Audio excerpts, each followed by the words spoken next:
రాష్ట్రంలో మొత్తం బీటాక్స్ నడుస్తుందట. బీటాక్స్ కడితే కాంట్రాక్టర్లకు పెండింగ్ బిల్లులు వస్తున్నాయట. లేకుంటే రూపాయి కూడా రాక ముప్పు తిప్పలు పడుతురట. ఆర్ఆర్ ట్యాక్స్ అని అప్పట్లో వినబడది. ఇప్పుడు మళ్ళా బీటాక్స్ అని ఈ ముచ్చటేందే? ఎవరన్నారే బాలన్న అంటారా? ఆలస్యం ఎందుకు, అన్ని ముచ్చట్లు చెప్తా పాండ్రి.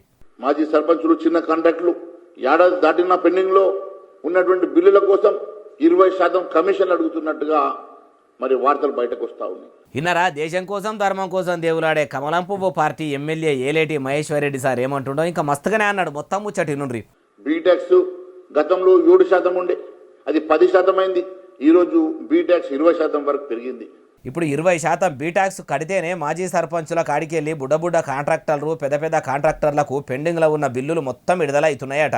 మరి మహేశ్వర్ రెడ్డి సార్ అంటున్న బీటాక్స్ ఏంటిది? ఎవరు ఈ ట్యాక్సీ కట్టించుకుంటున్నారు అంటే, ఏమో ఎమ్మెల్యే మహేశ్వర్ రెడ్డి సారు అనే బీటాక్స్ అంటే బట్టి ట్యాక్సీ కావచ్చు. అయ్యా ఎమ్మెల్యే గారు, మీ దగ్గర బీటాక్స్ కట్టినట్టు బరబ్బర్ ఆధారాలుంటే సెంటర్లు ఉన్నది మీ పార్టీ కాబట్టి ఢిల్లీకి పోయి తెలంగాణ చేయి సర్కారు మంత్రులు అడ్డగోలుగా అక్రమాలు చేస్తుర్రు, బుద్ధున్నట్టు కాంట్రాక్టర్ల నుంచి ట్యాక్స్ పేర్లు చెప్పుకుంటా దోసుకుంటుర్రు, ఇవి ఆధారాలు అని వాళ్ళ ముంగడ పెడితే సర్కారు లాంఛనాలతోనే ట్యాక్సులు వసూలు చేసేటోళ్లను పట్టుకపోతారు కదా సారు. లేకుంటే మీరు పనేం లేక ఇట్లా పని కట్టుకొని ప్రెస్ మీట్లు పెడితే ఏమైనా ఫాయిదా ఉంటుందా? ఇట్లా కొంత పొద్దు గడిపిన వాళ్ళు అవుతారు అంటుర్రు ఈ ముచ్చటిన్నోళ్ళు.